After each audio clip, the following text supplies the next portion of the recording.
Welcome to the Half Yard Line. I am Tim. I am Luke. And Luke, man, we are getting up there in NFL week age of the season. Teams starting to lay claim to playoff favorites. You're starting to hear about playoff odds in a way you don't hear about, except for week 2. Right, week 2 you always hear, teams that are 0-2 are 70,000 times less likely to make the playoffs than teams that are 2-0. But other than that, it's about this point in the season when everyone's got an odds. You feel good about your chances. Every game is changing your odds by 10% or 12%. Yeah, and it's also now into I think I read this before we started recording, that the Eagles can clinch the playoffs this weekend. That would be the first team to clinch a playoff spot. Teams are about to start getting mathematically eliminated. Carolina, cough. Very soon. Surely they're already out. I think they could still go. They're NFC South, right? So you only have to win 6 games. You're right. Mathematical elimination's about to begin. And this is the last weekend with buys. We just had a buy-free Thanksgiving plus slate. And now we've got buys again this week, which is why a lot of people, I'm sure, are looking at the schedule going, And then we're into full ball mode for the last month of the season and then postseason and onwards. So, it comes around quick. Like you said, I think on the pod last week, Thanksgiving kind of a good yard marker as the season goes along. And now I have a question for you. It's crunch time. Yeah, hit me. This season, for the first time, for those of you who don't know, there was a Black Friday football game. I have 2 questions. 1, did you tune in? And 2, did you pay any attention if you were tuned in? I didn't tune in. I was playing golf. So I was doing that instead. And as a result, response to question 2 is self-evidently no. I do have a question. Had it been the Titans, Titans, you would have watched it. Yeah. Of course I would. I would not be sacrificing a Titans game. Even when we suck, I don't sacrifice Titans games lightly. So let me try this. What percentage of Thursday night games did you watch last year? Probably, I'll go 80%, 75-80%, I would guess, something like that. Yeah, if I wasn't 100, I would want somebody to tell me which one I missed. Right. What percentage have you been with them on Prime? Is it reducing your watching at all? It's got nothing to do with it being on Amazon Prime, honestly. I quite enjoy Al Michaels' sort of ennui that he's found in this latest career of covering terrible football. It's nothing to do with the broadcast. It's nothing to do with whatever. They've just been bad games. Yeah, but they've been bad games for years. Thursday night games were just terrible. I feel like this year they've taken a downturn in terms of quality. And we've spoken about it on previous pods, right? Where it's almost like very early in this season, you started to feel like looking at games going, am I going to watch this? So, it's down this year for sure. Probably 50, 60%. I mean, in real time, obviously, I'll catch up on them. But I haven't felt the pull of the NFL on a Thursday night when I could be doing something else as much as perhaps I have in previous years. So I'm not sure if that means we're getting old, Luke, or are we just getting to the point where we don't care as much? I haven't watched as much this year either. I blame it on being on Prime. And not because I don't know how to turn my TV on Prime. I have a smart TV. I've got the Prime app. I am an Amazon Prime member. It's not a problem, but it feels like one more step. Exactly. Not sponsored by. No sponsored. No, it does. It just feels like one more step to me. I would love to see the ratings, and they're keeping those pretty close to the vest, other than to say they're good. And they're making lots of money on selling ads for it. So I don't know. Just thought that was an interesting aside with the Black Friday football and being on Prime, the Thursday nights this season being exclusive to Prime, whether that was impacting, I would call us NFL super fans. If it's impacting us in some way, what's it doing to a casual fan? But apparently it's the NFL at least considering it a success. Yeah, I mean, the NFL likes to declare unilateral success about literally everything they've ever done. So I'm not that surprised. But hey, more power to them, and it's not going anywhere, so we'll find out. But if you out there, NFL, super fan, casual fan of intermediate intensity, are listening to this podcast, thank you very much. If you are listening to us on a podcast app, find the like button and the subscribe button and hit those things. If you can leave us a rating and a review, that would be splendid. If you're watching us on YouTube, greetings to you. Hi. And you can find us on YouTube if you haven't already, Half Yard Line Pod. You can find us on any social media that you use at Half Yard Line Pod, and you can email us halfyardlinepod@gmail.com. So the commentary at Tim up in arms about some of our quarterback takes a week ago, which was enjoyable. Listen, I have to say, I think to me, generated more feedback this week than we have since we started doing this thing. We've officially made it because a couple of random people on the internet have said that we're full of shit. So I feel like we should get like a card or something, like to be in sports media officially. You know how you get SAG cards? Yeah. If you're in a couple of movies, you get a Screen Actors Guild card. It means you can vote in the Oscars and stuff. Like, where's our like sports media? You've been shit on by Arando, so therefore you're eligible for full-time sports talk profession. 100%. Do you mind, Luke, if I very quickly read some of the comments that we had on our YouTube? I mean, I don't. I'm not sure this is exactly. I'm not sure it's exactly advertising 101, but let's. Oh, no. The British guy makes some good points. So I read that one. That was I read you. that one. That was good. Well done. And then this was my LOL. If only anything these morons says was accurate. So sorry I wasted my time watching, and I will I believe that's supposed to be never, do it again. However, he did go back and forth with us for about 3 days in the messaging. So we got a little more time out of that guy. I think go ahead. Sorry. No, I was going to say, well, if you fall between either of those two polls, also feel free to leave us a comment on the YouTube, on the social media, on the whatever. So I'm sure you'll find us at Half Yard Time Pod. If you too want to waste your time listening to a couple of morons, then feel free. But hopefully, the podcast, you already are. My favorite comment, though, didn't even get published because he couldn't keep his language clean. But Tackle QB, if you're out there, says, quote, such a lazy shit take, 2 yawning emojis. So there you go. We did an hour and a half on quarterbacks. Lazy shit take is what his takeaway was. Yeah. So well done. It's always good to Luke, get we've officially arrived in the sports media. Constructive criticism too. It's coming up on year end. Everyone who's got a corporate job, especially out there, or most jobs out there, will be getting their year end feedback. So we got a little précis of what's to expect come December 31 or January the 1st. But all that being said, Tim, speaking of feedback, today's podcast, listener, we'll promise we'll get to some sort of structure in a second, is about coaches, Tim, because as much as we love talking about what happens between those white lines, there is a knock-on impact outside of those lines to the guys standing on the sideline, often to the guys sitting in the front office. But as you mentioned, it's kind of rubber meets the road time in the NFL season. And we are also into coach shit canning season, which has begun in earnest. People are going to have the chance to spend Christmas with their families because they have been fired from NFL jobs. Obviously, we realize, dear listener, that there have been, Josh McDaniels was already canned a while ago. With the Raiders a few weeks back. So we're going to touch on that. But we're also going to touch on a couple of the coordinators who have been canned and kind of get a bit of a feel for like what that means, why teams are doing it, and so on. Frank Reich also been shown the door in Carolina, yet another one out on his ear down there in Charlotte.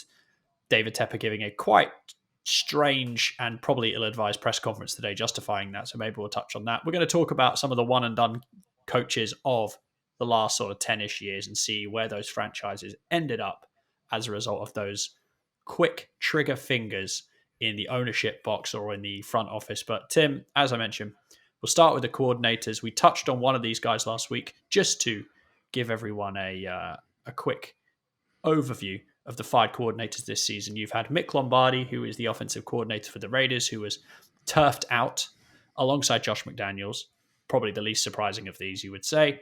Well, maybe the second least. Ken Dorsey has been fired by the Bills, and his replacement, Joe Brady, oversaw quite the entertaining spectacle on Sunday Night Football in a rare, entertaining primetime game that we've had this year against the Eagles. Solid football game in the dark. Was a very good football game. Matt Canada was ousted by the Pittsburgh Steelers. We touched on that last week. I'm sure you'll want to do that again. And the last of these, Jack of the River, or Jack Del Rio, has been defenestrated. I keep looking for different words for this. Defenestrated by Ron Rivera and is that a real word in the nation's capital, and he is out as the defensive coordinator there. Yes, Tim. Defenestration is the act of throwing someone out of a window. No, it is not. It is. It's an English word. It is. Yeah, it's from Latin, I believe. Fen something is because it's common across other things. Defenestration. If you're out there And you need a word Just of so the you day. guys know, little behind the scenes pod. Luke is an English major. You can tell from the accent he speaks it from the proper way. I I was debate going to that. assume defenestration. He could also say a lot of things and tell me they were words, and I would just go with it. But Do you know we're what, going to Tim? go with defenestration. as the Defenestration, thing Tim. that was done. The defenestrated defensive coordinator. How's that for a Whew. highfalutin title? And why don't we start there? Alliterative. Jack Del Rio has been ejected from his post in DC. Washington, a team which has had a very good defense in not that distant memory and has suddenly gone off the rails. For those keeping score at home, they were 29th in yards per game allowed, last in points per game allowed, and they're allowing the opposing quarterback to have the highest passer rating of any team in the league. So on that spec, Tim, you would expect this kind of move. Still, I think some surprise probably around the NFL media and watchers that he's been gone, such a veteran head on the defensive side of the ball, defensive head coach in Ron Rivera. What was your take on Jack of the River being sent down the river? I have to tell you, Luke, this is one that I didn't really understand. Jack Del Rio has been around football forever, been a head coach for a long time. Obviously brings a lot of value to an organization from a perspective. There must be, in my mind, and you could tell me you think I'm crazy. I'll play conspiracy theory here for a minute. There's got to be Jack some Del Rio internal. would love that if you were playing conspiracy theorist. That's one of his favorite things, isn't it? There just has to be some bad blood. They're not getting along. Rivera, they're just not meshing. I'm not sure what it is, but first of all, the defense has been one of the more volatile units in football. There are times where they're unbelievably good. There are times where they are unbelievably bad. But at the trade deadline, they moved a ton of defensive talent off the team. And then, all of a sudden we come in and we're firing our coordinator. We're bad. And they're 4-8, the Commanders? They're not good. And so what is the point in firing who is obviously a very good football brain in Jack Del Rio halfway through the season or 2/3 of the way through the season? You're not going to bring in somebody who's going to make a big difference. You almost don't want to, right? At this point, you'd rather get a good draft pick. What did you expect was going to happen to your defense when you got rid of a lot of your talent? It seemed like an odd play to me. One of the things you and I have talked a lot about when it comes to firing coaches, and one of the columnists that we've sort of framed our show after, Greg Easterbrook and Tuesday Morning Quarterback, used to talk about the weasel head coach strategy, where you fire in that case it was both your coordinators. You say, the offensive coordinator is terrible, the defensive coordinator is terrible. I'm the head coach, so we're fine. Yeah, almost Dan to save your job. In Atlanta did that, I think, Yeah, a few years Dan ago. Quinn He fired them both. I think he may have even fired the special teams coordinator, if I'm not mistaken. But yes, you are desperate to stay in the seat. So you go, well, it's not my fault, it's his fault. And he needs to get fired and I need to stay in my job. That's right. And I'll hire a better one this time. And I do find it funny. Like the whole concept of firing a coordinator, you picked the guy, you trained the guy, you approved his system. You're like, yeah, this is the direction we want to go. And then it doesn't work. And you're like, oh, what a dumbass. I don't know. And especially with a guy the caliber of Jack Del Rio. So, I don't know what your thoughts were on this one. There's a lot of coaching talent. You think about this organization, head coach has been a head coach elsewhere. Offensive coordinator was rumored to be a head coach candidate for a lot of jobs. Obviously comes with incredible pedigree. Jack Del Rio, a primo name in the sport for a long time.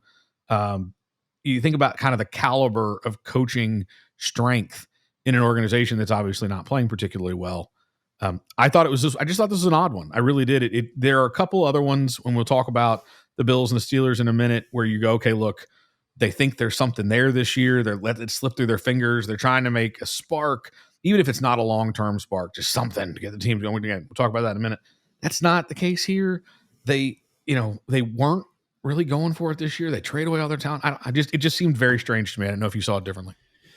No, I found it surprising. Like I say, I reeled off the stats at the top of this discussion just to give some grounding, because I think natural assumption, I think most people's natural assumption would be, well, Washington's got a good defense. That's been the trademark for the last several years, where they've been cycling through such great quarterbacks as Kyle Allen or, podcast favorite Taylor Heineke. Taylor Bud Lighty. Not exactly, Tom Brady and Peyton Manning. So the defense keeping them in games. They got to the playoffs.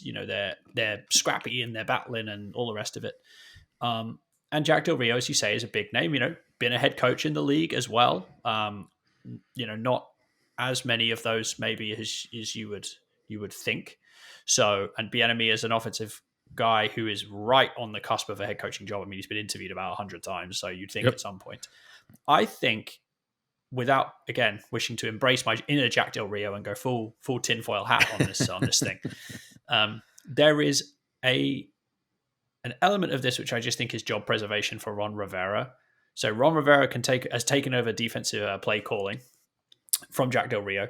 When he brought in Bieniemy, I thought that was probably a smart play for him because it's the best offensive kind of mind that's going to be available to you, right? We spoke about it on previous podcasts about how defensive coordinators can stay in situ for a long time. Offensive guys tend to get hired away all the time, so it's hard to find good ones and keep them.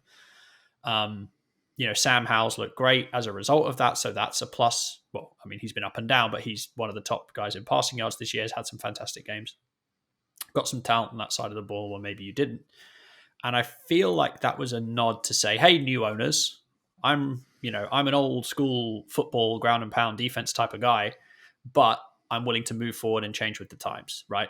Bring in a new offensive coordinator, bring in a splashy pass game that gets people excited, get some asses in the seats because that's been such a big problem, although the seats usually have urine dripping on them from what I understand it, so probably not that welcome for a lot of people. It was not toilet water. It was not toilet water, but there's been a lot of toilet water in the DMV, as I understand it's called, the DC, Maryland, Virginia area over the last several years. So I felt like with the new owners coming in, he kind of showed his acumen and his sort of good eye, if you will. I almost feel like by bringing Bieniemy in, he's kind of made a rod for his own back because if they fire him, they'll probably just give Bieniemy the job because he's already there. And then you can just bring in whoever you want as a DC. Given that he's a defensive head coach, given that Jack Del Rio is presiding over a poor defensive unit from a statistical standpoint, I think it was an easier scapegoating than maybe he would have expected. But I do think that Rivera is a guy, because he's so likable, so well-spoken, comes across great, everyone seems to love the guy, doesn't get talked about as a hot seat coach that much. But this year, I feel like he is kind of on the hot seat. And I feel like this was more likely than not just a way to keep his job a little bit longer rather than any kind of grand scheme about how to, put himself in a stronger position or falling out. I mean, if they've had bad blood, then we don't know about it. So could be. I just kind of felt like this is a way of him saying to, again, new ownership who don't have much vested in Ron Rivera at this stage. We talk about new GMs bringing in new coaches. If you're a new owner, there's no real ties, right? We can kind of do whatever we want. We kind of clean house a little bit. Oh, yeah. And they should in a lot of areas. I felt like this is him showing them, I see that it's not very good and I'm making changes. So any change is a good change. And I kind of felt like this was job preservation for Ron Rivera more than anything else. Yeah, maybe. I mean, and I think it'd be interesting to see if it works. Because to your point, I think the team has struggled with him there. Are they really better than they have been? You bring in Bieniemy, the feather in his cap, right, is that Sam Howell continues to lead the league in passing yards, which is crazy, right? Fun, right? I mean, like if you look at the team stats, not as good overall on offense. But, you got a guy like Sam Howell who is dropping back and throwing the ball enough and with some success, not lots of success. But, I mean, they've, lost a couple of close ones. They've won a couple of close ones. They've got blown out a couple times. And, And I think the other thing I was just going to mention on Rivera, and I was just pulling it up here because I wanted to make sure I got the numbers right, is for a guy who's had such a long head coaching career, he's kind of in the Jeff Fisher zone. I don't think people talk about that. I mean, he's been in Washington. This is his fourth season. As you mentioned, they're 4-8. So winning record, almost certainly not happening, right? Unless they win out, which is unlikely. That would be, if they were to go 9-8, it would be his first winning record as the coach there. He's gone 7-9, 7-10, 8-8-1, and 4-8 this year. Prior to that, when he was in Carolina, obviously they had a couple of great years in there, sandwiched amongst a fair amount of Riverboat shit. Ron. 6-10, 7-9, 12-4, 7-8-1, 15-1, which was the Cam MVP year where they went to the Super Bowl. 6-10, 11-5, 7-9, 5-7 ousted. So he's got a decent, very respectable wins to losses ratio. If you look at it that way, 102 to 98 is just above 500. But is he the guy who's going to take you to that next level? I think that's a fair question to ask, and I think that's what the ownership asked, and I think that's why he made the move, to try and show that he's willing to move above what Jeff Fisher famously called 8-8 bullshit.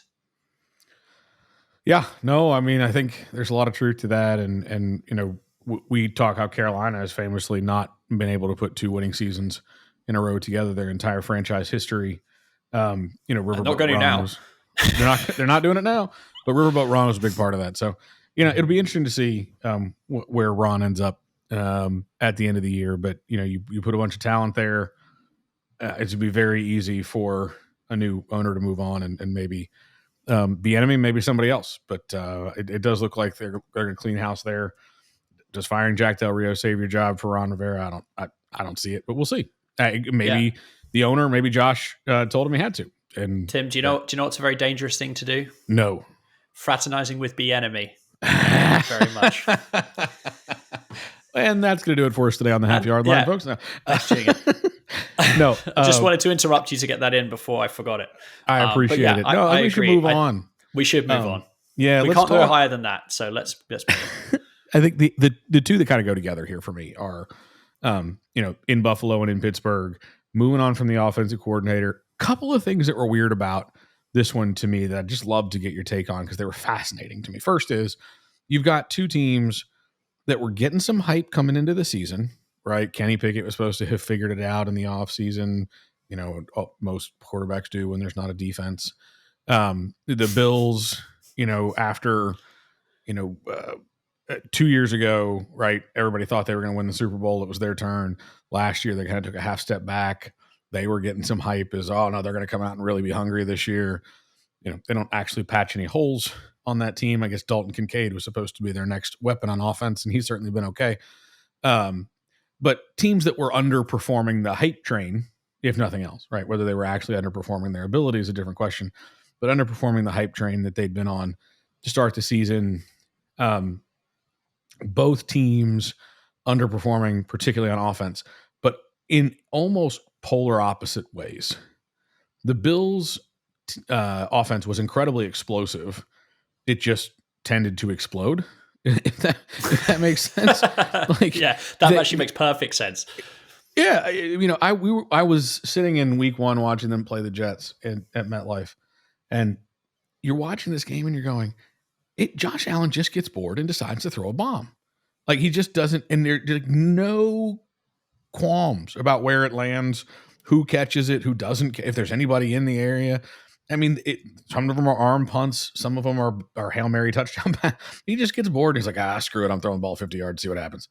And he's thrown, the only person who has more turnovers this year than Josh Allen is Josh Dobbs, who added 4 to his queue the other night.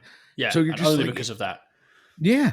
And you're just going, he's as good a quarterback as he is. What in the world's going on there? Now, how that's the offensive coordinator's fault, I'm not 100% sure. He seems to be able to scheme, a decent game plan, and then for whatever reason, his quarterback's like, man, I'm going to throw it away. It's fine. On the Pittsburgh side, you got the offense has been unwatchable, just absolutely unwatchable. The miserable program to watch play football, and I've watched every down, every snap of their season, and I've watched all of them in real time, and I've watched all of them in the all 22. It's awful. It's so bad. We were playing a little game that, I have 3 children, and if I picked a play and each of my 3 children picked a play, one of us have correctly predicted the Steelers' offensive play call on every single snap this season because they only run about 5 plays.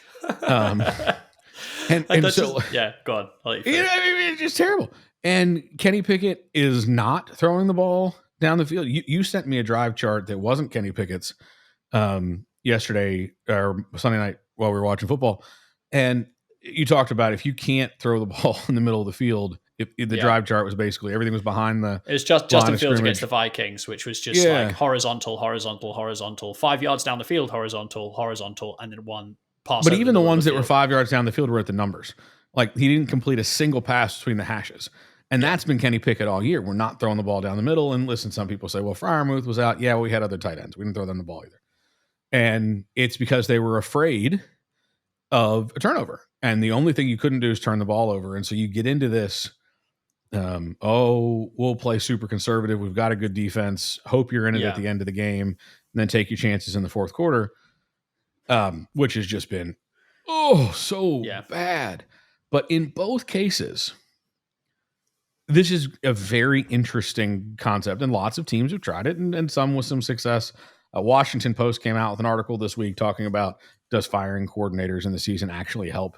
Their statistics seem to suggest on the defensive side of the ball, it actually might help a little bit. On the offensive side, it's more mixed. Sometimes it goes way downhill, but you can't install a new offense in week 12 or 13 of the NFL season. You have the offense you have. Certainly you can change play callers. Pittsburgh has actually split the job. Play calling is being handled by the old quarterback coach, Mike Sullivan, and Eddie Faulkner, who was the running backs coach, is the coordinator who is handling the game plan and film study and running the meetings. But he's not in the QB's helmet. No, which is an interesting, Tomlin described it. Well, when Minkah Fitzpatrick goes down, you don't replace him with one guy. You divide up his duties amongst a lot of guys, and you hope to replace him that way. And I thought it was an interesting way to think about it. I don't know how well that works for coaches, but hey, we had 400 yards of offense in our first game back. But all of that to say, and that was an awful lot, it's interesting to me that coaches think this can work. Because we already talked about this. As much as I hated on Matt Canada. The guy was the offensive coordinator in the NFL because he was very, very good at his job for a long time. People believed that was a good role for him. It wasn't like he woke up one day after staying in a Holiday Inn Express. He's not Tomlin's brother or something. Oh, I can coach football. It's not like when Irsay went out and hired Jeff Saturday. Jeff Saturday, who'd never coached a day in his life. Well, I played football a long time. I bet I can figure it out. Tim, he coached a high school team. That's very disrespectful to whatever. Leader of men, Luke. Leader of men. But anyhow, this guy's offensive mind. He came from college. He's supposed to be this whole motion before the snap. And the Steelers never did any of that stuff. But now you're going to replace him with two of the people who worked for him, right? Yeah. People who, subscribed to the offense, people who learned from him, people who helped him install his offense, people who taught the guys who were playing for him how to play in that offense. And they're going to have completely different ideas about how to do it. And frankly, again, one game in, we'll see. It's had some benefit. It worked once for Buffalo. It didn't work so well the second game. So we'll kind of see how it goes off. But this idea of, we got to make the most of this year. We got a chance. We got to do something. We got to make a change.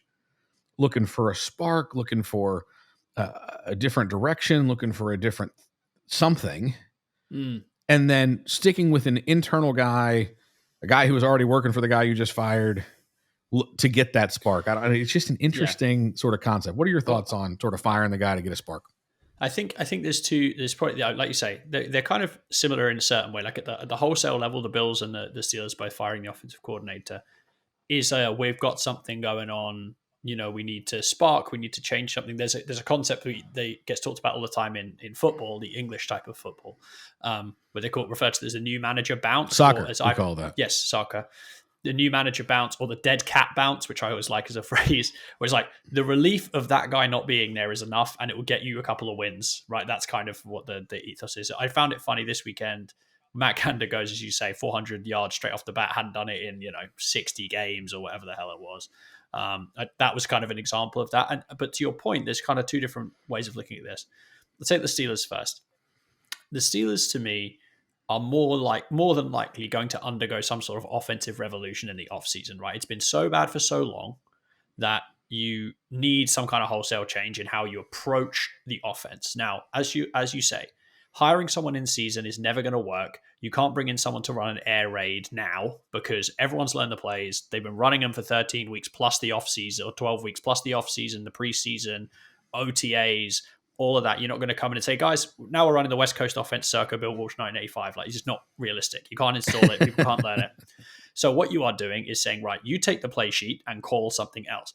what was evident to me, even obviously one game sample size, let's not overreact, was exactly what you said, which is Matt Canada got into the self-defeating coaching cycle of being so afraid that he kept being conservative, and then he got more afraid, and then he got more conservative, and he got more. So chicken and egg, right? It happens all the time. Head coaches do it with challenges, with fourth down attempts, with risky in-game maneuvers. Yeah, if it's working, you keep doing it. If it stops even working, with clock you stop. management, right? They get scared. They don't use their timeouts, or they get scared. They use their timeouts too early. Then the next game, that happens again. Like, you see these repeating cycles, and it becomes a bit, I'm sure, crazy making for the coach in question. Because to your point, I'm sure at some point in his career, Matt Canada wasn't doing this, but it was clearly not working. So I think the Steelers are hand the reins over to the other guys, hope the dead cat bounce, plus just calling some of the other stuff or changing personnel or running the same things will be enough to get you over the line. The defense is obviously very good. The Steelers are going to be a playoff team almost certainly this year, it looks like. So chance to at least give you enough of a spark to compete and have the defense continue to take the ball away at a high rate, generate big plays on that side of the ball. The Bills is interesting because they've had a very good offense for several years. Ken Dorsey has been a big part of that, along with Josh Allen. But they have had this very kind of bipolar scoring approach. They win a ton of blowouts. When they beat teams, they beat them half or three quarters of the way to death. And then they lose close games. That has kind of been the hallmark of the last several seasons. I mean, I'll read you the points totals from the Bills games this year. 16 points lost, 38 points won, 37 points won, 48 points won, 20 points lost. Bit of a weird one. 14 points won, 25 points lost, 24 points won, 18 lost, 22 lost, 32 won, 34 lost. So it's like you're either scoring 35 or you're scoring sub 20. It's a very odd. I know there was a couple of 20 somethings in there, but that isn't really how they do stuff. They either completely run you out the gym and just embarrass you, and you think, God, how does anyone deal with this offense? They're just killing us. Even the Eagles, who they just lost to in heartbreaking fashion, 34 points. Josh Allen's probably his best game of the season. They lost the game, but you can't pin that on the offensive coordinator. I mean, obviously it's a new one, but you couldn't pin it on Joe Brady now, right? So you scored 34 points, you lost. And I think with them, they haven't been able to turn that explosiveness into consistency, which it's hard. Of course it's hard, but that's where they're different. So I don't think they're going to undergo the same kind of revolution in the offseason unless Sean McDermott gets fired, which I don't think is going to happen, I would guess. That's a really interesting one, right? I do think there's an element of that we talked about with Del Rio, right? There's some element of someone's got to carry the can for this, and Sean McDermott's a defensive coach firing the offensive coordinator of a team whose offense has put up a lot of points, but whose defense has let them down in key situations. You think about Josh Allen's overtime record, I think 0-5 in his career, or 0-6. You think about the Chiefs game in the postseason, whatever it was, 13 seconds left with a timeout or whatever the hell it was, and they got all the way down the field, kicked a field goal.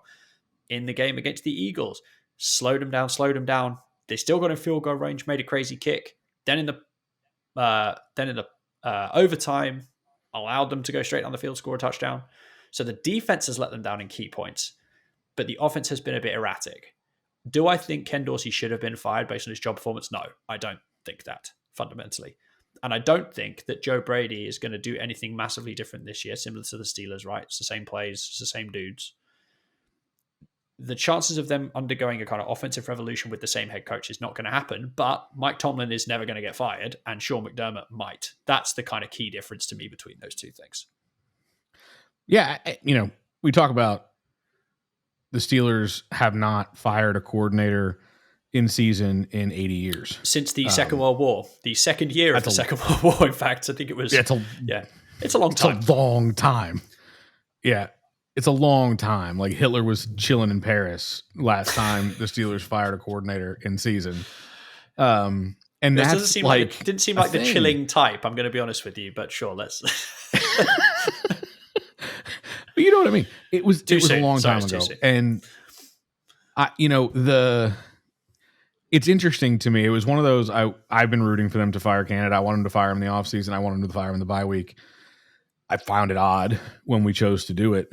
And you go, okay, so now is the moment, and this kind of pivots to my next thought on firing your coaches, and that's why now, Yeah. particularly Right. for the Steelers and the Bills, and maybe Del Rio for that matter. Tomlin said, "When you know, you know." A lot has come out in the last 7 days about the locker room, and when your players finally just give up on the guy. And I wonder how much that plays into it. Like, is it really Tomlin going, well, it's maybe we have spark, or is it Tomlin finally just relenting and saying, I think this is a terrible idea, but at the end of the Right. day, I don't have a choice because the guys who play football on this team aren't willing to listen to this guy anymore, and I got to have somebody who hasn't lost the locker room. Yeah. Whereas the Bills, if you're Ken Dorsey, you're going, this team's averaging like 27 points a game, and I still lost my job. My job is to score points. Matt Canada, you can definitely say fired for cause, right? Whether you think it's good timing or not is a different question, but fired for cause, absolutely. That's right. Performance has been atrocious. Whereas Ken Dorsey's not feeling that way. As far as why now, yeah, I just think it for the Bills, I mean, they lost, obviously a heartbreaker, puts them right on the precipice of like, are you going to get the postseason? So they do need something now, because I think if they don't make the postseason, McDermott is potentially much on the hot seat. Mike Tomlin's in a unique situation. Mike Tomlin has got the ultimate job security. I think it's a franchise that hasn't fired a head coach since I don't know when. B, he's got a huge amount of respect clearly in the locker room. There you go. I knew you would know. And he's got respect in the locker room. He's got tenure. He obviously has a good barometer for how to run an organization in a locker room because he's done it for such a long time. You can't do it without that kind of internal ability to read stuff. So maybe that is a part of it with Matt Canada. It's just a confidence thing. And listen, if one game is anything to go by, a little bit of confidence for the Steelers offense, or a little bit of a fresh air, a little Febreze in the offensive meeting room has done wonders. So to be determined, maybe. But it was certainly funny to see that the immediate response was, let's get 400 yards, given we haven't done it in 2.5 years or whatever. All right, last thing on these two guys, and then we're going to move on and talk about head coaches who have had premature evacuations of their job. Roger Thesaurus is very proud of us today, Tim. This has been a good showing so far. This has got to be the most unique piece. Unique is not the right word because it happened in both cases. But maybe I think it's new. We don't fire our coordinators. Maybe everybody does this. Both teams' players have come out afterwards and said how terrible they feel because they got their guy fired. And, we just didn't execute. If we'd executed, he'd still have a job. And we take that personally. And, we got to go out there and fight so the next guy doesn't lose his job. Like, first of all, other than just something to say in the media, anything to that? I mean, you really think these guys are sitting around going, oh man, that dude was my dude, and I just let him down. No. I mean, I have had one boss in my life get absolutely fired, and I promise you, none of us were sitting around going, if we'd have just tried a little harder for that guy. Like, that's not.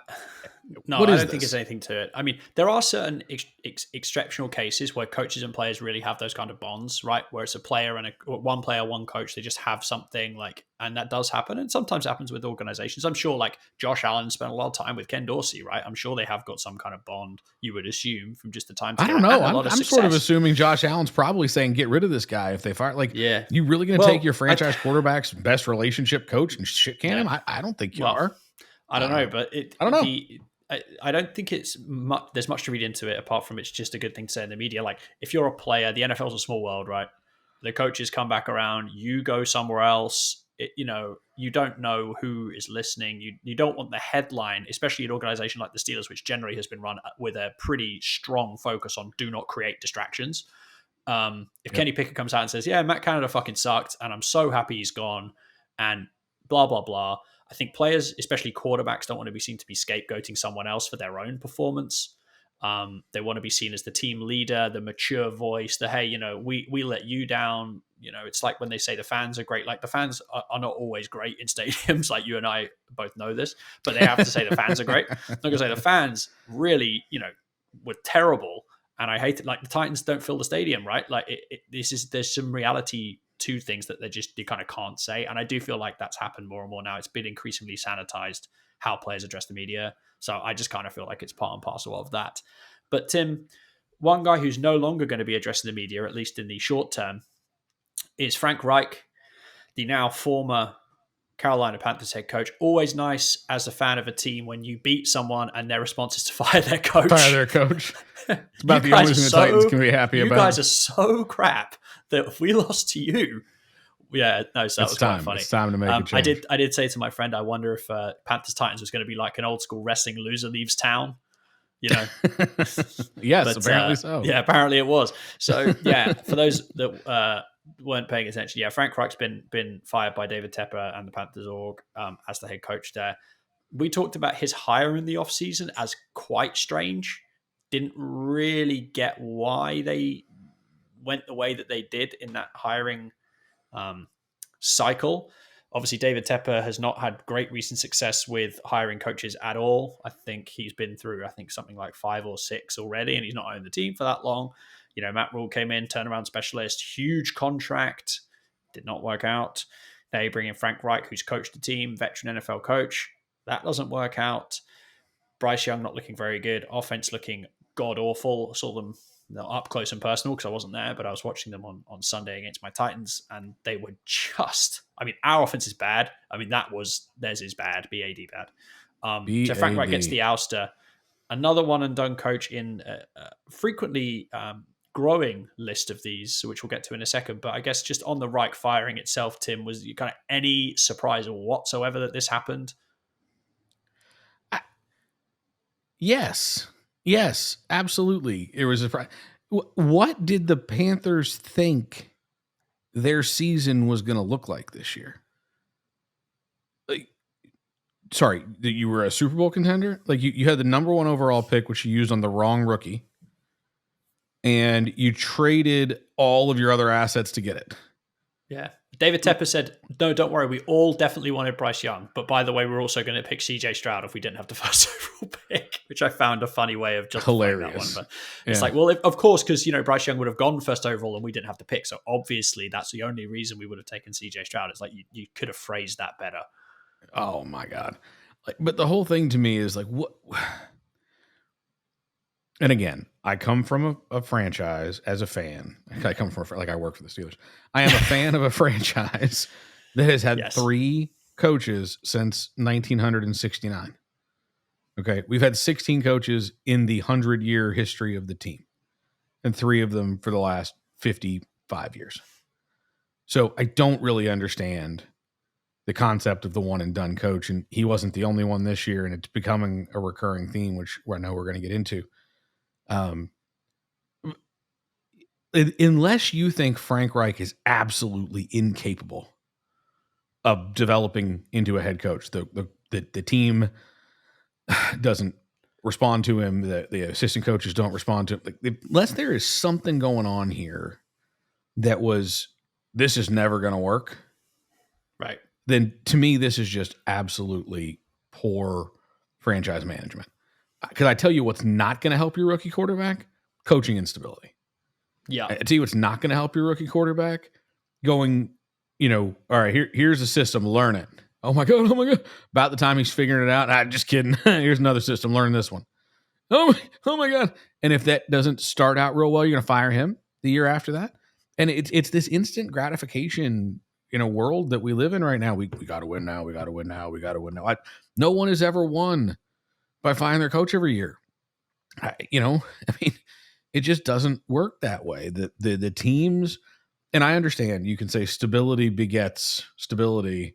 And so, yes, if you bring a guy in, I would use the Jeff Fisher example, right? Like he was there way much too long, and it just created a kind of turgid, average team year upon year upon year after some early heights. So yeah, you can do stability the wrong way. Sure. I think, which is just to kind of settle, which I feel like is what the Titans did around that kind of late 2000s period. Well, and people might argue it's what the Steelers have done recently with Mike Tomlin too. But you get a little benefit when you've won a Super Bowl. Yeah, that doesn't hurt. But yeah, the Panthers team, just to give you the coach, I think the other thing to mention on Reich is that he's an offensive coach, right? And I feel like this is where you run into hot water. Tomlin, he's a team leader, right? He's not calling plays. And I feel like if you are in the play calling business, or you're at least very close to it, whether or not you're actually calling them, but you are a guru or you are a, offensive minded guy, defensive minded guy, and that side of the ball is struggling, it does put you under more pressure. I mean, the Panthers in games this year have scored 10, 17, 27, 13, 24, 21, 15, 13, 13, 10, 10. That's their points output this season. Now, to your point, some of that's definitely personnel. Adam Thielen's actually had a surprisingly good year. I thought he was looking kind of a little bit one-legged, a little bit slow, but he's been able to put up some numbers. The offensive line's terrible. There's very little skill position talent around Bryce Young. To your point, I don't know what you expect the season to be. If it was lose games, but be, the Cardinals where you're scrappy and, you're overachieving, quote unquote, maybe that's what they were hoping for. To me, it does seem, I agree with you, a bit like a snap decision. I don't think there's any other way to put that. And a lot of people have pointed to Tepper's corporate background. He's from hedge fund world, which is very cutthroat, very instant, very chop and change. You're good or you're not good. Yeah. Guys who come from that background in general, that financial background, have more of that attitude of like everything's an interchangeable piece. And if I need to change the piece, I will. But, the NFL is a weird ecosystem all its own. So on the Frank Reich thing, I just think I was more surprised they hired him than I am that they fired him, if that makes sense. And I just wonder if it was a case of, when as certain M. Tomlin said. Sure. And that's probably exactly what it is. I guess my issue is, like, I have gotten new jobs before and not been super successful immediately. And often the best thing to do is go, okay, we're not going to do it that way anymore. You think about Tomlin early in the season with Matt Canada going, okay, listen, this isn't working. Maybe we should try something else. Why don't you come stay on the sideline? Maybe you'll understand the flow of the game better. But all right, Frank has been back and forth all season about, is he calling the plays? He's not calling the plays. Right. Even when he wasn't calling the plays, he was influencing the play calling. If I'm Tepper, I'm pulling this guy in the room and go, listen, God damn it, Frank, that's not what you're here to do. It's not what you're here to do. Run the team. You don't get to call plays anymore. Let's hire a coordinator who we trust to call plays. You're going to be the head football coach. You're going to manage this organization because that's what I trust you to do, and develop a coach in that way. I think it's one of the things the Rooneys do so well, and it's one of the reasons the Steelers have done. It's not like they're magic at finding coaches. They develop coaches. They trust them. They tell them exactly what they expect of them, and then they go do that.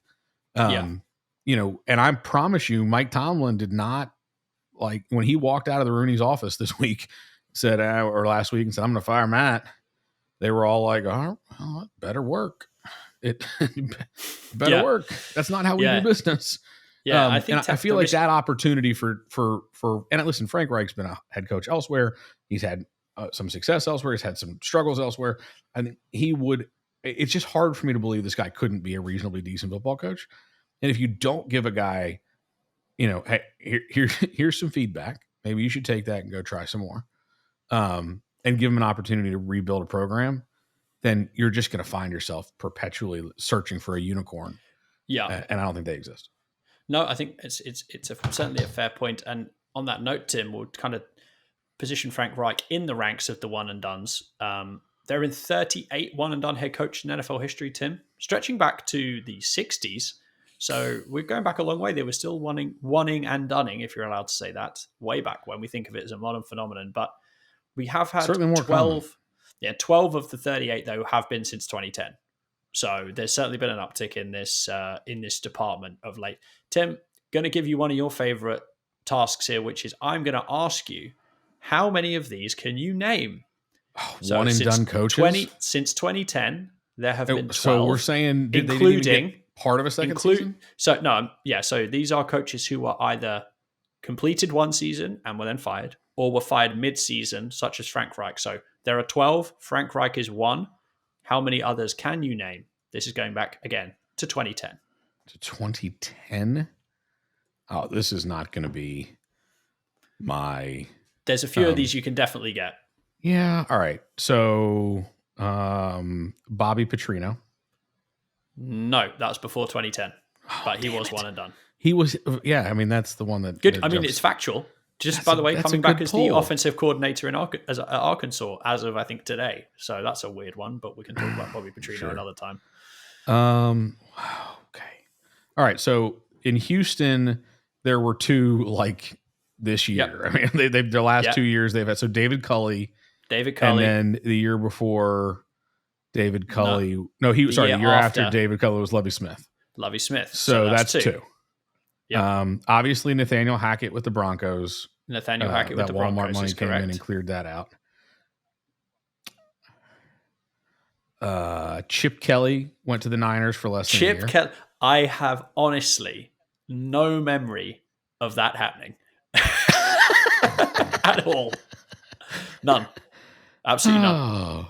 But yeah, apparently Chip All Kelly right, coached the 49ers for a year. And I was watching football, so I must have seen it. I just completely wiped that from my brain. Post Eagles, right? Yeah, it was post Eagles, yeah. And now he's at UCLA and about to get fired again, I think. Hey, it's bad a tough respect. life. All right. So Freddie Kitchens in Cleveland. Freddie Kitchens in Cleveland. Rob Chudzinski in Cleveland. Rob Chudzinski in Cleveland. Yeah, that's good. You're on the way here, Tim. Well, so Hugh Jackson didn't do it in Cleveland, but did he do it in Oakland? Oh, a penny for the smart man. He did indeed with the Oakland Raiders, as they were then. It was so good. It was so good at it in Oakland. They really wanted to give him another try in Cleveland. Yep.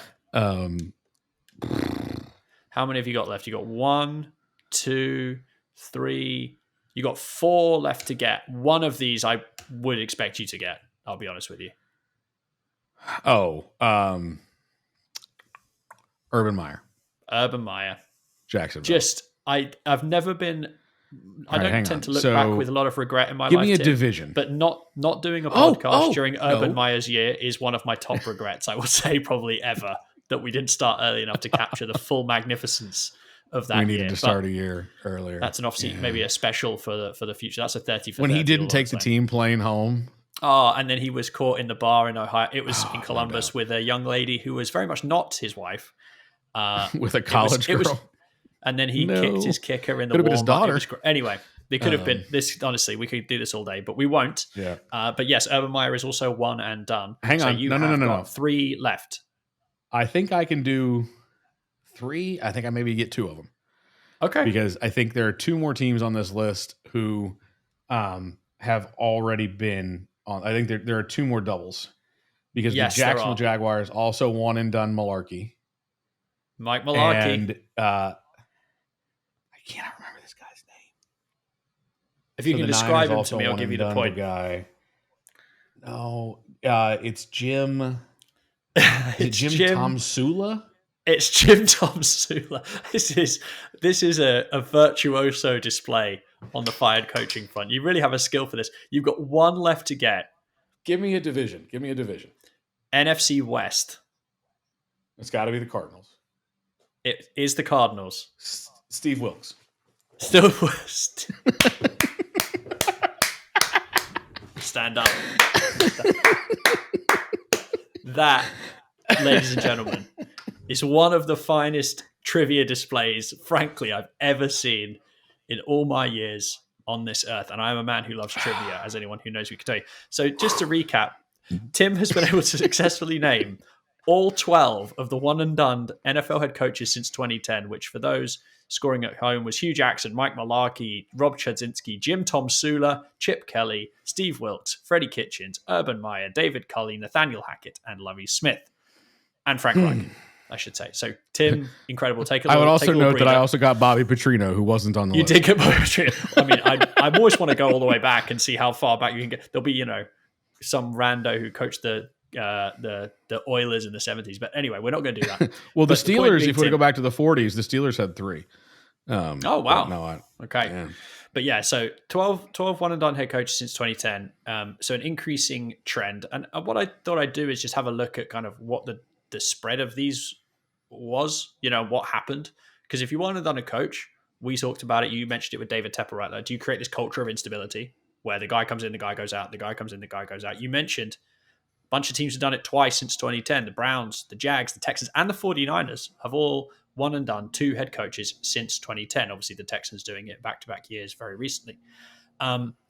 So I just went back and looked at, with the profile of these coaches. So we had 8 offensive guys, I would say, in one form or fashion. I included Jim Tomsula as an offensive guy. I think he was the O-line coach, so he's in that bucket. 2 defensive guys, 1 special teams guy in David Culley, who was kind of special teams, did wide receivers, I think, too, right? So anyway, he had coached special teams, I believe, at some point. Correct me if I'm wrong. And the other guy was Urban Meyer, who's a college head coach. So mostly offensive guys who have been one and done. I think the point that we're making around the Panthers is kind of worthy at this note, which is if you're an offensive coach and the offense sucks, it's very obvious because a lot of these guys wanted to call the plays. So you kind of put yourself in harm's way doing it that way. And also, frankly, more offensive coaches get hired. So there's going to be a trend in that direction. That's right. Not as many defensive guys get jobs. So if you're a defensive guy, the likelihood of you getting a job is fairly low. So the likelihood, especially in the last 20 years, right? I mean, defensive head coaches in the 80s, 90s, those were very common. But no, but I mean, since it's not a panacea. About 2010, yeah. It's not a panacea by any means, Tim. It's not a cure-all. No. Won't help you. I mean, since the Raiders fired Hugh Jackson in 2011, they've had 7 different head coaches. Don't worry, I'm not going to ask you to name them. I couldn't. No, they hired Dennis Allen straight after. He was there for a couple of years, fired 2014, obviously coaching the Saints now. Then they brought in Tony Sperano. Yeah, they Remember did. Tony Sperano? I do. Wow, those were the days. Jack Del Rio, Jack of the River. Yeah, man. John Gruden, Rich Bisaccia as an interim, then McDaniels, now Antonio Pierce. I could have named them, actually. Yeah, you probably could have. I'm not. Yeah. I'm just, we've got time considerations here. So I'm not the fastest trivia player, okay? No, but listen, accuracy is important. So, yeah. So they've had 7 head coaches since they won and done Hugh Jackson. So it's not been a great answer. The Jags one and done Malarkey.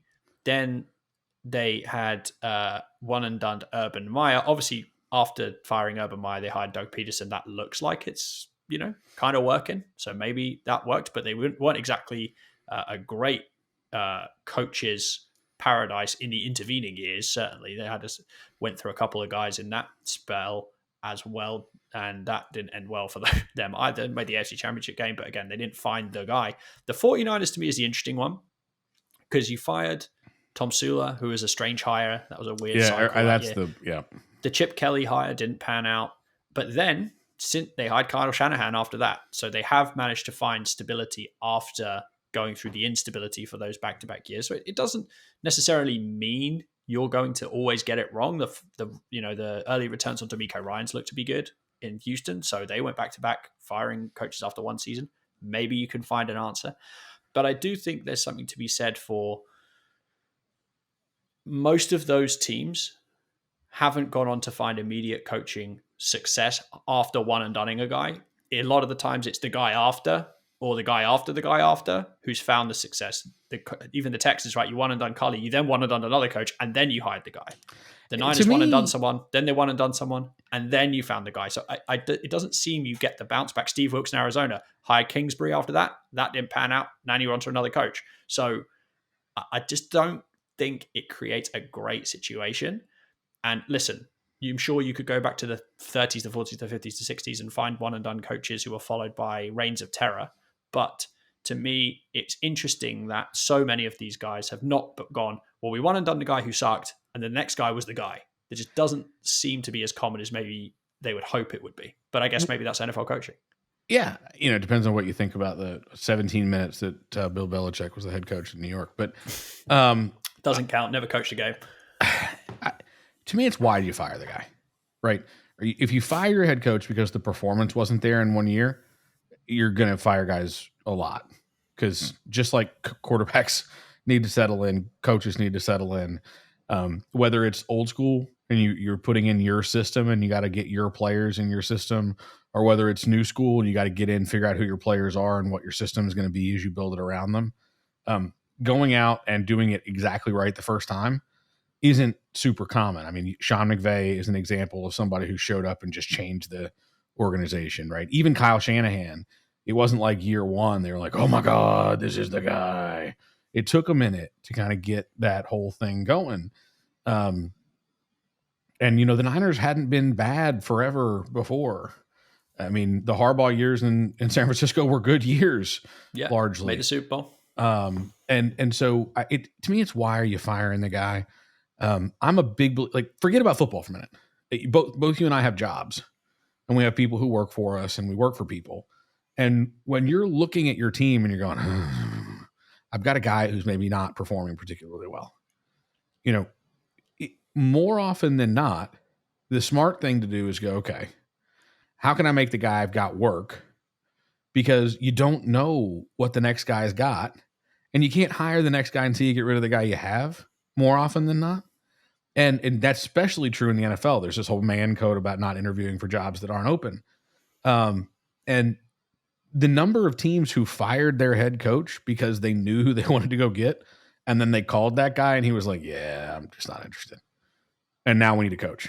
I mean, that's Houston all over, right? Houston brought in David Culley, fired David Culley because they were going to change, and then nobody wanted the job. Well, there was the whole, we're going to hire Josh McCown as the head coach, and then that circus blew up. around that. Right. And you had the whole issue with the lawsuits and coming out of Miami and the whole thing there. And it was just a mess. And so you end up with Lovie Smith for a year. Everybody knew that was one and done from the beginning. And so one and doneing Lovie Smith there, he was never the long-term option anyway. And so it's like, how do you? And if you're letting a guy go because you have found your guy, I think about, and even if they were wrong, Dallas, when they moved on for Jason Garrett, like he had been the offensive coordinator, head coach in waiting for years. And Jerry Jones,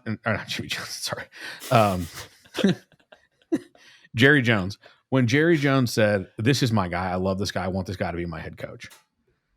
If you get there, then you probably should fire the guy. And that's fine. But if you're just firing the guy because, the Titans fired Jeff Fisher. Well, they fired Jeff Fisher because they'd been 7-9 for long enough, and it was time to try to do something different. This wasn't working anymore. Right. You've got the Packers fired Mike McCarthy. I was thinking Mike Holmgren, actually. Oh, Mike Holmgren. Yeah, back in the day. All Hall of Fame coaches, because it was time to move on, because what you were doing was stagnant or stale. It wasn't working in the locker room anymore, and you weren't able to change it up. Say the same thing about Mike McCarthy. Mike McCarthy shows up in Dallas. I mean, these guys, it's not like the guy can't coach. It just wasn't working where he was. And I just think so often in this one and done, you're not firing a guy or letting a guy go because you've identified something better. You're firing a guy or letting a guy go because, one, you want instant gratification. Two, you're emotional. Three, you're paying the guy $7, now $10, $12 million a year and not getting what you want out of him. And let's not forget, every owner in the NFL is a billionaire. And every owner in the NFL has had business success. And every owner in the NFL feels entitled to continue to have that success. And the fact of the matter is, you can't have 32 owners who are successful every year. It's not possible. You're going to have a bottom third full of... Same, you can't have 32 happy fan bases, right? It's just not going to happen. You're going to have 10 or 11 owners furious all the time. Yeah, paying a guy $12 million to suck at coaching his team. And I think if you allow for the human element of those owners are probably not always super rational about how they make these choices. You can kind of see how it ends up. I continue to point, you name the blue blood franchises out there. They don't do this. They just don't. And I think by and large, it's a terrible idea.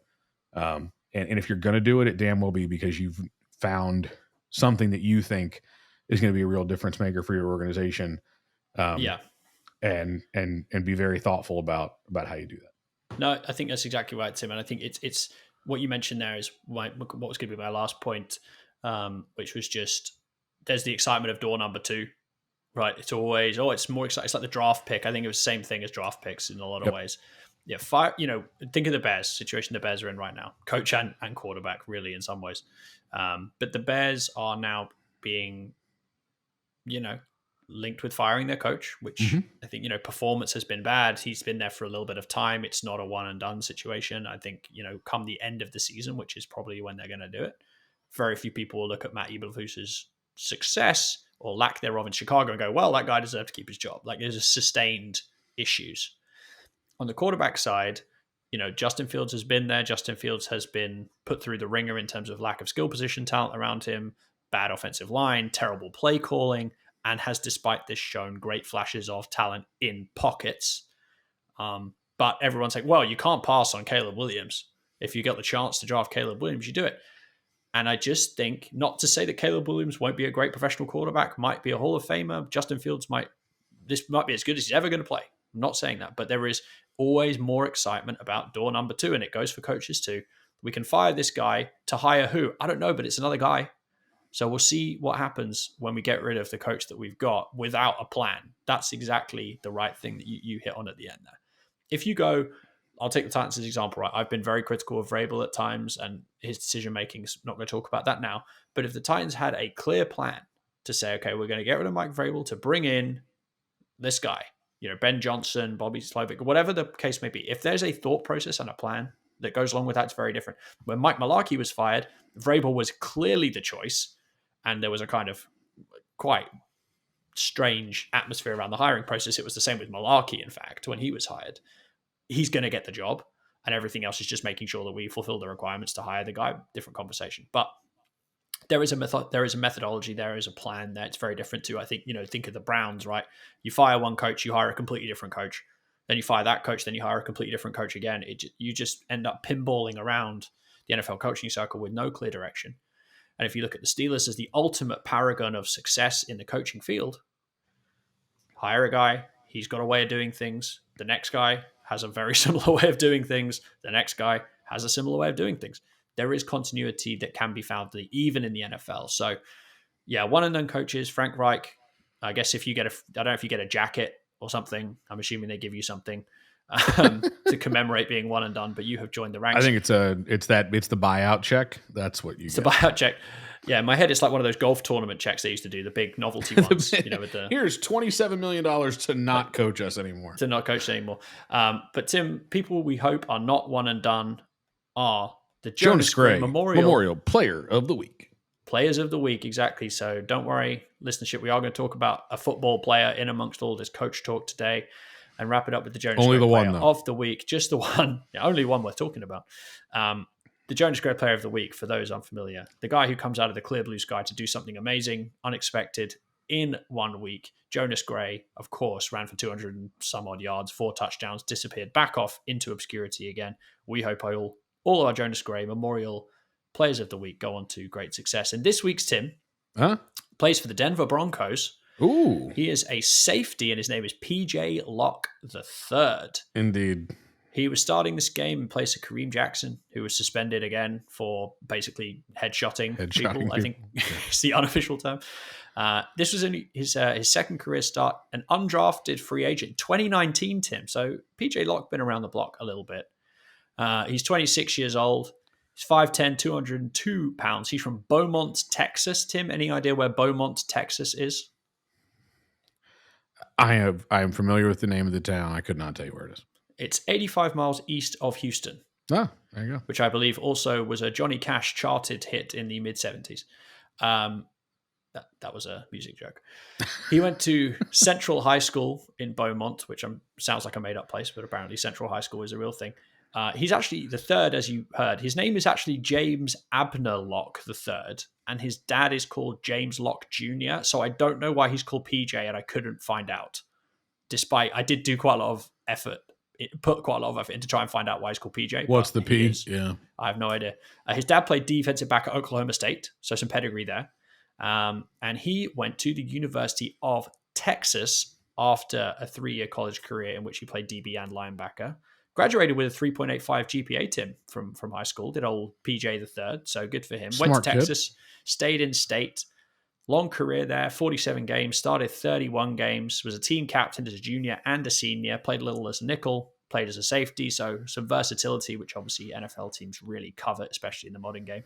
Tom Herman, who was the head coach of Texas during PJ's career there, this is one of the weirder quotes I've read. He said he called PJ Locke's parents and thanked them for raising such a good kid. Wow. Apparently that was an unannounced phone call as well. So I should imagine picking the phone up and go, is this James Locke Jr.? Yeah, this is Tom Herman. Just want to say thanks for raising such a good kid. Thanks, bye. I'm guessing that's how it went. And they hung the phone. Stupid spam calls. Yeah, exactly. So, PJ's career at the University of Texas, long, was a team captain, as I mentioned. Honorable Big 12 in the senior year of that career. I mean, defense in the Big 12, not what you would describe as a priority. But he did have 77 tackles, 5 TFLs, an interception, and 2 forced fumbles in his final year. And his final game was in the Sugar Bowl against Georgia, in which he got an interception. So, hey, finished for you, on a buddy. high note for the Horns. However, as I mentioned, not drafted despite playing at such a high profile and pedigree program as the University of Texas. Probably somewhat to do with his aggressive tackling nature. Missed 21 tackles as a senior, which is a lot. And he put some wood on members of the collegiate football fraternity during his time there. Apparently an attitude that began because his dad, who, as I said, played collegiate football, apparently when PJ Locke III was 8 years old, put him in pads in the garden and tackled him very hard.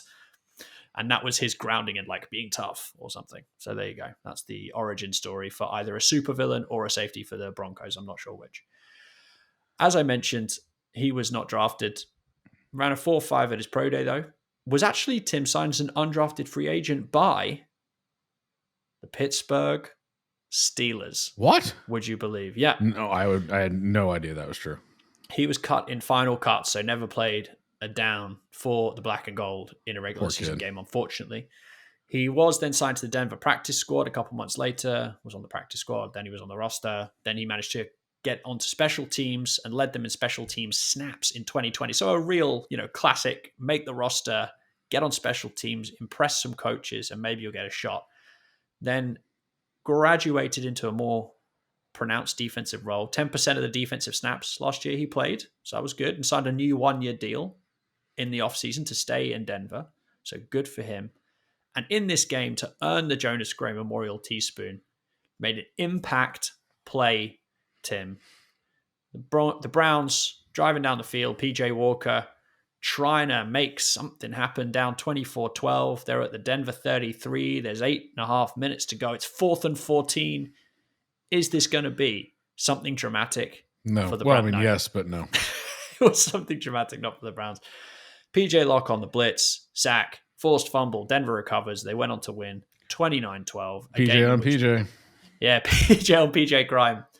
He also had 7 tackles and a pass defense. So PJ Locke III putting in the work to get a start, getting an impact play, sealing the win for Denver on the little win streak that they're on.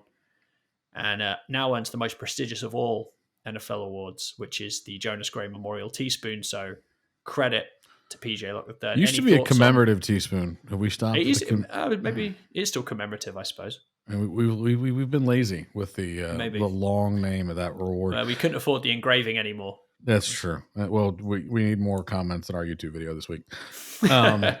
No, I mean, listen, good for PJ. I always like a guy who gets in there and makes a game-changing play. And as a Steeler fan, when they come on the defensive side, all the better. And when they come against the Cleveland Browns, all the better. About the only team on planet Earth I want the Broncos to beat this year.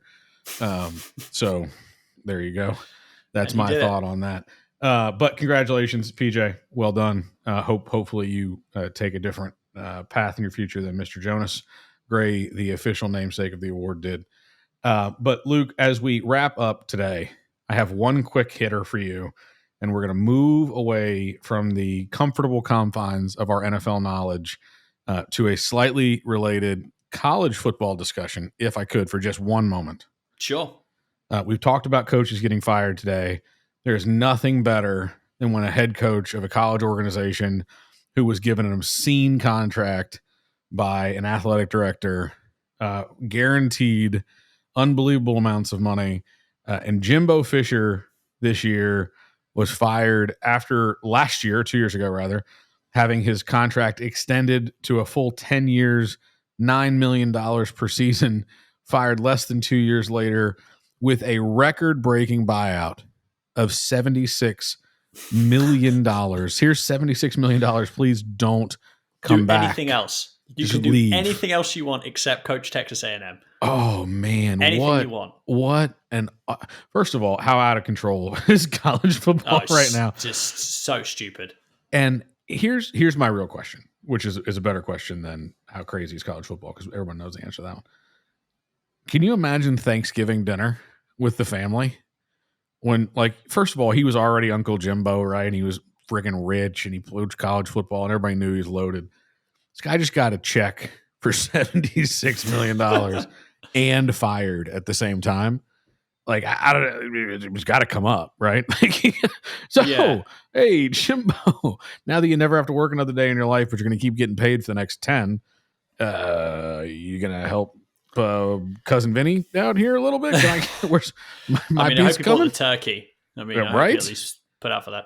Yeah, I mean, that's one of those things when you read that. I think he's actually having it annualized over like the net. I think they're He paying gets a him big over chunk of it several this years year, or and then it's whatever. like 7 But million yeah, a some year. ridiculous like 15 million out the gate, and then 70. It's some stupid like amount. But yeah, this is one of those where you think, when everyone talks, this has like become a thing in the last few years when guys get fired from professional coaching gigs.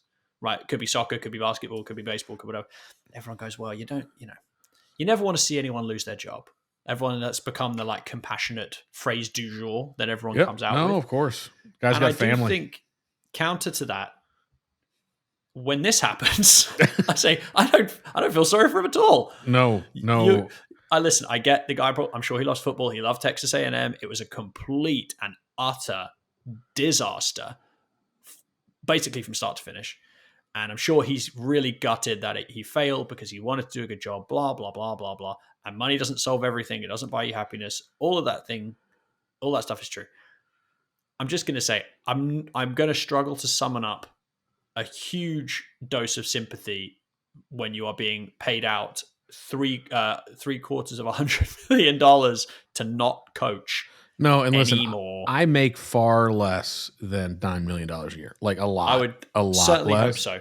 A lot less. Like many, many, many times less than that. Shock. And occasionally my boss listens to this podcast, and I would just like him to hear this from me. If they would like to continue paying me the same amount of money not to come to work, I will take that deal. Like that's fine with me. That's leadership, Tim. That's what we call that. It's leadership. All right. Last thing I'll say on the topic, and then we're going to get out of here. So when Jimbo Fisher took that job in College Station, I think 6 years ago, whenever it was, he rolled in. They had a maroon, of course, carpet laid out to the private jet that he landed on, and he got into a GMC SUV to be taken to campus. A little different when Mike Elko arrived this year. He landed on an empty runway at 2:00 in the morning, but more importantly, they put him in a Ford.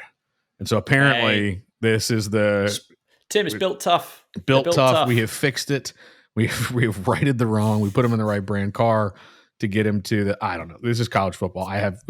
Maybe we do a college football podcast next because there's some weird stuff going on.